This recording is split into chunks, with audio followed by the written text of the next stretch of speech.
খাগড়াছড়ির গুইমারাত অভিযান চালাইরা অন্তত 2 একর গাঁজা ক্ষেত ধ্বংস করছে 20 ফিল্ড রেজিমেন্ট আর্টিলারি সিন্ধুকছড়ি জন্য সেনা সদস্য।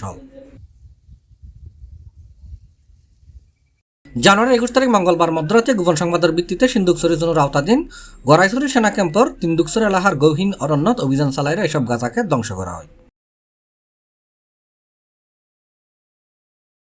অভিযোগ আছে দীর্ঘদিন ধরেই ফাররা আঞ্চলিক সশস্ত্র সংগঠনের সন্ত্রাসী হলে লোকচক্ষুর আড়ালে গহীন অরণ্য ন্যায্যি এসব গাঁজা ক্ষেতর চাষ করে এসেছে। এরকম সংবাদ পাইলে সিন্ধুকছড়ির জোন অধিনায়ক লেফটেন্যান্ট কর্নেল ইসমাইল শামস আজিজের নির্দেশে জোন উপ অধিনায়ক মেজর ইশতিয়াক তাসনিম সেনা সদস্য লড়ে এই অভিযান পরিচালনা করে। অভিযানত ধ্বংস করেন 2 একর গাঁজা ক্ষেতর মূল্য অন্তত আধা কোটি টাকা বলে জানা গিয়ে মাদকদ্রব্য নিয়ন্ত্রণ অভিযান অব্যাহত থাকবে বলে জানাই সেনা কর্মকর্তা। C+ TV, Chittagong.